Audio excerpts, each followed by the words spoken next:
스트리밍 전쟁이 이제 완전히 새로운 국면에 접어들었습니다. 네, 예전처럼 뭐 단순히 누가 구독자 더 많이 모으나 이런 싸움이 아니에요. 그렇죠. 이제는 그야말로 생존을 위한 통합, 거대한 지각 변동이 시작된 거죠. 오늘 저희가 당신과 함께 깊이 파헤쳐볼 자료가 바로 이 변화의 중심에 서 있는 넷플릭스에 대한 월스트리트의 비공개 포렌식 분석 보고서입니다. 사건의 발단이 이렇습니다. 넷플릭스가 HBO랑 워너브라더스 스튜디오 인수를 딱 발표하면서 시장을 뒤흔들었는데 네, 정말 큰 뉴스였죠. 바로 며칠 뒤에 파라마운트가 우리가 돈 더 줄게 하면서 이 판에 뛰어들었어요. 맞아요. 단순한 M&A가 아니라 이건 뭐 미디어 제국의 패권을 건 전쟁이 시작된 거죠. 그래서 오늘 저희가 헤드라인 뉴스 너머에 숨어있는 그 진짜 이야기를 좀 들여다보려고 합니다. 네, 이 복잡한 인수합병의 설계도라던가 뭐 재무제표에는 안 보이는 숨겨진 부채의 정체, 그리고 대부분의 사람들이 놓치고 있는 가장 흥미로운 시나리오까지 한번 파헤쳐 보려고 합니다. 이 거대한 체스판의 다음 수가 어디로 향할지 당신이 직접 꿰뚫어 볼 수 있도록 저희가 도와드리겠습니다. 좋습니다. 자, 그럼 한번 제대로 파고 들어가 보죠. 이런 거대한 M&A를 하려면 일단 본인 체력이 튼튼해야 하잖아요. 그게 제일 중요하죠. 넷플릭스의 지금 건강 상태부터 점검해봐야 할 것 같아요. 보고서를 보니까 최근에 발표된 3분기 실적이 겉으로 보기엔 나쁘지 않아요. 매출이 11억 5천 달러를 넘기면서 15%나 성장했으니까요. 네, 겉으로 보이는 숫자는 그렇죠. 하지만 보고서는 바로 그 숫자 뒤에 숨어있는 경고 신호를 정확하게 짚어냅니다. 핵심은 주당 순이익, 그러니까 EPS인데요. EPS요? 네, 이게 시장 예상치를 무려 15%나 밑돌았습니다. 15%나요. 원인이 뭔가요? 그 원인이 바로 브라질 세금 쇼크 때문입니다. 브라질 세금 쇼크요? 그건 또 뭐죠? 브라질 대법원이 2022년부터의 과거 실적에 대해서 소급해서 세금을 더 내라 이렇게 판결을 내린 거예요. 이것 때문에 약 6억 1,900만 달러, 우리 돈으로 거의 8천억 원에 가까운 돈이 일회성 비용으로 잡힌 거죠. 8,000원. 엄청 내네요. 네, 넷플릭스 경영진은 컨퍼런스 콜에서 계속 이건 일회성 이슈다라고 강조했지만 보고서는 이걸 훨씬 더 심각한 신호로 해석하더라고요. 잠깐만요. 넷플릭스는 일회성이라고 하는데 보고서는 그게 아니라고 본다는 거군요? 이게 브라질에서만 끝날 문제가 아닐 수도 있다. 바로 그겁니다. 보고서는 이걸 신흥국 정부들의 조세포획, 영어로는 텍스 캡처라고 하는데 이거의 신호탄으로 보고 있어요. 조세포획이요? 네, 쉽게 말해서 구글이나 넷플릭스처럼 자기 나라에서 막대한 돈을 버는 글로벌 빅테크 기업들한테 이제 제대로 세금 걷겠다 이런 의지의 표명이라는 거죠. 아하. 이런 움직임이 만약에 유럽이나 인도 같은 다른 거대 시장으로 번지면 넷플릭스의 글로벌 수익성 모델은 앞으로 계속 압박을 받을 수밖에 없게 되는 겁니다. 이건 일회성이 아니라 구조적인 위협의 시작일 수 있다. 이런 분석이군요. 맞습니다. 치료에 또 다른 문제는 없나요? 요즘 그 광고 요금제로 가입자 많이 늘렸다고 엄청 홍보하던데요? 그것도 사실 양날의 검입니다. 보고서는 여기에 숨겨진 독소를 지적하는데요. 광고요금제 가입자가 작년보다 2배나 늘면서 전체 가입자 수 증가를 이끈 건 사실이에요. 네. 하지만 그 이면을 들여다보면 원래 월 2만 원 넘게 내던 프리미엄 요금제 사용자들이 월 7천 원짜리 광고 요금제로 대거 이동하는 카니발라이제이션. 자기 잠식 현상이요. 네, 그게 뚜렷하게 나타나고 있습니다. 그러니까 싼 요금제로 신규 손님을 끌어모으긴 했는데 알고 보니까 기존에 비싼 돈 내던 VIP 고객들까지 싼 좌석으로 옮겨앉는 바람에 객단가는 오히려 떨어지고 있다는 거군요. 정확한 비유입니다. 이걸 전문 용어로 가입자당 평균 매출, 즉 ARPU 희석이라고 부릅니다. ARPO 희석. 네, 지금은 뭐 신규 가입자가 늘고 광고 수익이 발생하니까 이 문제가 어느 정도 가려져 있거든요. 그런데 만약에 그렇죠. 만약에 경기 침체가 와서 기업들이 광고 예산을 줄이면 어떻게 될까요? 광고 수익은 줄어드는데 이미 낮아진 구독료는 그대로 남게 되는 거죠. 자칫하면 이익 구조가 완전히 무너질 수도 있는 겁니다. 그래서 넷플릭스가 마이크로소프트랑 파트너십 하다가 이제는 아예 자체 광고 기술 플랫폼까지 구축하려고 그렇게 애를 썼던 거군요. 맞습니다. 이 리스크를 어떻게든 직접 통제하고 싶었던 거네요. 그렇죠. 광고 시장의 변동성에 우리 운명을 맡길 수 없다. 이런 필사적인 움직임이었던 셈이죠. 알겠습니다. 그럼 내부적으로 이런 재무적인 고민들을 안고 있는데 굳이 이렇게 천문학적인 돈을 들여서 워너브라더스를 인수하려는 걸 보면 이건 단순히 왕자의 게임이나 배트맨 같은 슈퍼 IP가 탐나서만은 아닐 것 같다는 생각이 드네요. 맞아요. 뭔가 저희가 놓치고 있는 더 큰 그림이 있는 거죠. 바로 그 지점이 이 딜의 핵심입니다. 보고서는 넷플릭스의 진짜 노림수로 이탈률 차익거래, 영어로는 천 알비트라지라는 키워드로 설명합니다. 이탈률 차익거래? 말이 좀 어려운데요. 쉽게 설명해 주실 수 있나요? 숫자를 보면 간단합니다. 넷플릭스의 월 평균 고객 이탈률, 그러니까 한 달 안에 서비스를 해지하는 고객 비율이 약 2%예요. 2%요? 네, 이건 스트리밍 업계에서 거의 경이적인 수준으로 낮은 수치예요. 그런데 인수 대상인 HBO 맥스의 이탈률은 훨씬 높은가요? 무려 6.9%에 달합니다. 6.9%요? 3배가 넘네요. 그렇죠.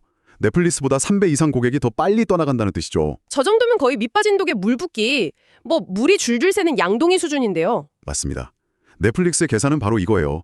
우리가 저 물이 새는 양동이를 인수한 다음에 넷플릭스의 뛰어난 추천 알고리즘이랑 사용자 경험 기술로 그 구멍을 막아버리자는 거죠. 아하. 그래서 넷플릭스 곱하기 HBO 이런 슈퍼번들을 출시해서 통합 서비스의 이탈률을 1.5%까지 낮출 수만 있다면 이건 매년 수십억 달러의 마케팅 비용을 써서 신규 가입자를 유치하는 것과 똑같은, 아니 어쩌면 그 이상의 효과를 내는 겁니다. 와. 단순히 콘텐츠 라이브러리를 합치는 걸 넘어서 고객의 생애 가치, LTV 자체를 영구적으로 바꾸려는 훨씬 더 큰 구조적인 설계인 거죠. 정말 영리하네요. 그런데 한 가지 걸리는 게 있습니다. WBD, 그러니까 워너브라더스 디스커버리라는 회사가 부채가 어마어마하다고 들었는데 그걸 그대로 떠안으면 넷플릭스도 위험해지는 거 아닌가요? 아주 중요한 질문입니다. 그 문제는 어떻게 해결하려는 거죠? 그래서 넷플릭스는 WBD라는 회사 전체를 사는 게 아닙니다.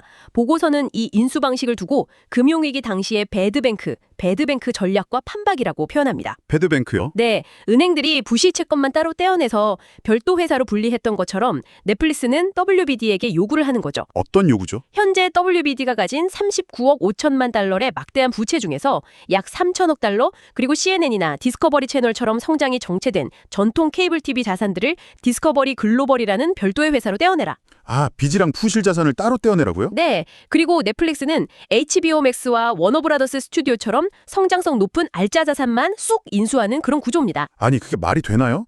WBD 주주들 입장에선 자기들한테 빚더미랑 시들해진 사업부만 남기는 꼴인데 왜 그런 제안에 동의를 하죠? WBD 경영진과 주주들도 바보가 아니죠. 그들 입장에서도 이게 합리적인 선택일 수 있거든요. 그런가요? 어차피 계속해서 시청자가 떠나가는 케이블 사업은 언젠가 정리해야 할 숙제였고요. 이 기회에 빚과 함께 털어내고 나면 나무 회사는 훨씬 가벼워지니까요.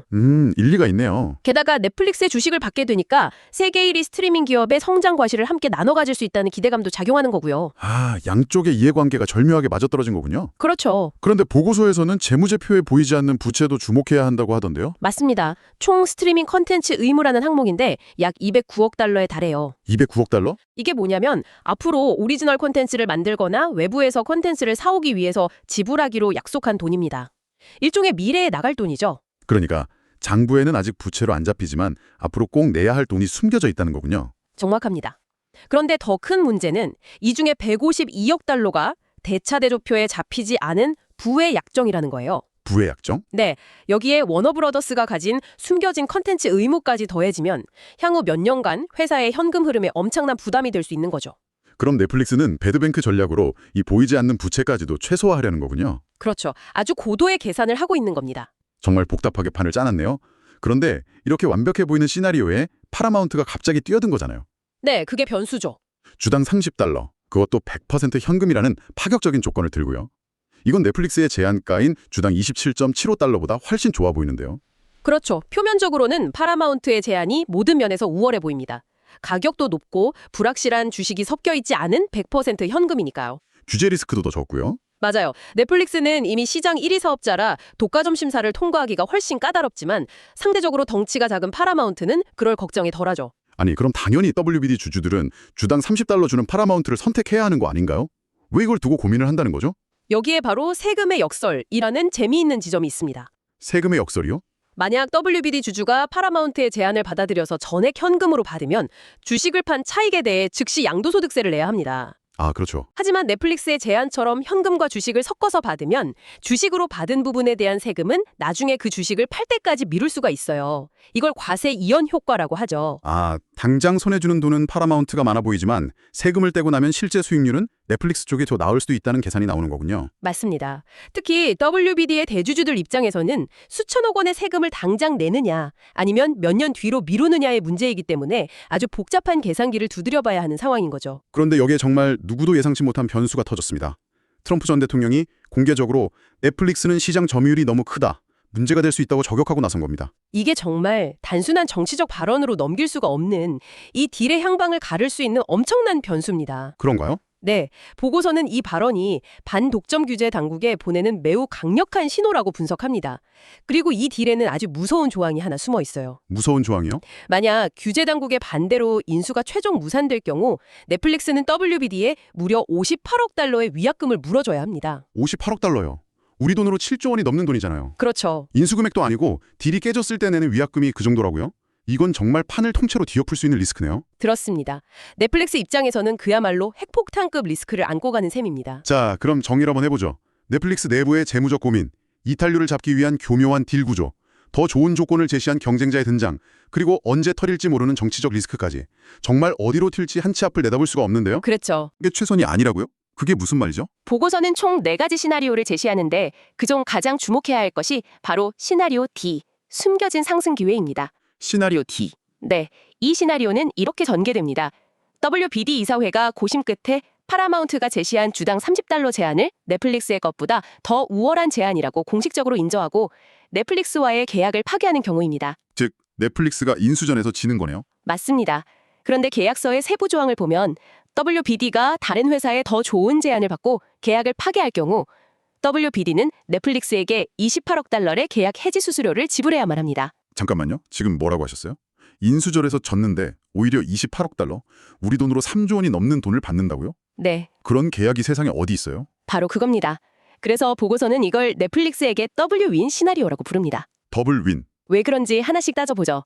첫째, 아무것도 안 하고 가만히 앉아서 $28억 막대한 현금을 공짜로 얻게 됩니다. 와. 둘째, WBD의 부실한 케이블 자산과 재무제표에 보이지 않던 수많은 숨겨진 부채를 떠안을 위험이 완벽하게 사라집니다. 그렇죠. 그것도 피하고. 그리고 셋째, 딜이 무산됐으니 트럼프 대통령이 경고했던 반독점 규제 리스크와 $58억 위약금 폭탄도 함께 소멸되죠. 아, 그 핵폭탄도 사라지는군요. 그리고 마지막으로 넷째, 이게 가장 교활한 지점인데 경쟁사인 파라마운트는 거대하고 빚 많은 회사를 비싸게 인수하느라 승자의 저주에 빠져서 앞으로 몇 년간 통합 문제로 허우적대게 만들 수 있습니다. 와, 이건 정말 비즈니스라기보다는 거의 4D 체스에 가깝네요. 단순히 회사를 사는 게 아니라 딜이 깨졌을 때의 시나리오까지 다 설계해놓고 심지어 경쟁사의 미래 경로까지 흔들어버리는 거니까요. 그렇죠. 정리하자면 넷플릭스에게 최상의 결과는 인수전에서 멋지게 패배하고 경쟁사가 파놓은 함정에 빠지는 걸 팝콘 먹으면서 지켜보고 덤으로 받은 $28로 자사주를 사거나 AI 같은 미래 기술에 투자하는 것이군요. 바로 그겁니다. 이기는 것보다 잘 지는 법이 훨씬 더 중요할 수 있다는 걸 보여주는 완벽한 사례죠. 오늘 분석을 통해 우리는 거대 기업의 M&A를 볼 때 헤드라인에 나온 인수금액이라는 숫자보다 그 이면에 숨겨진 복잡한 구조와 다양한 시나리오를 읽는 것이 얼마나 중요한지 다시 한번 깨닫게 됩니다. 네. 넷플릭스에게는 이기는 것보다 어떻게 지느냐가 더 중요할 수 있다는 사실이 정말 소름 돋을 정도로 흥미롭네요. 이 딜의 최종 결과가 어떻게 결론나든 한 가지는 분명해졌습니다. 스트리밍 전쟁의 최종 승자는 단순히 누가 더 많은 컨텐츠를 가졌느냐가 아니라 누가 더 영리하게 자본을 배분하고 리스크를 관리하며 기술적 우위를 확보하느냐에 달려 있을 겁니다. 컨텐츠의 양이 아니라 자본과 기술의 효율성이 승패를 가르는 시대가 온 거죠. 마지막으로 당신에게 이런 질문을 하나 던지며 마무리하고 싶습니다. 오늘 저희는 온통 컨텐츠와 금융공학 이야기만 했지만 보고서 말미에 아주 작게 언급된 내용이 하나 있습니다. 어떤 내용이죠? 넷플릭스가 캡션 AI라는 자체 기술을 개발해서 전 세계 언어의 자막을 만드는 데 걸리는 시간을 80%나 단축했다는 내용입니다. 아, 어쩌면 이 스트리밍 전쟁의 진정한 승부처는 우리가 보고 있는 이 M&A가 아닐지도 모릅니다. 모두가 HBO라는 낡고 화려한 제국을 차지하기 위해 싸우는 동안 넷플릭스는 조용히 AI를 이용해서 전 세계에서 가장 효율적으로 컨텐츠를 생산하고 유통하는 누구도 넘볼 수 없는 기술의 성을 쌓고 있는 것은 아닐까요? 생각해볼 문제네요. 진짜 전쟁은 어쩌면 보이지 않는 곳에서 이미 시작되었을지도 모른다는 생각을 한번 해볼 필요가 있겠습니다.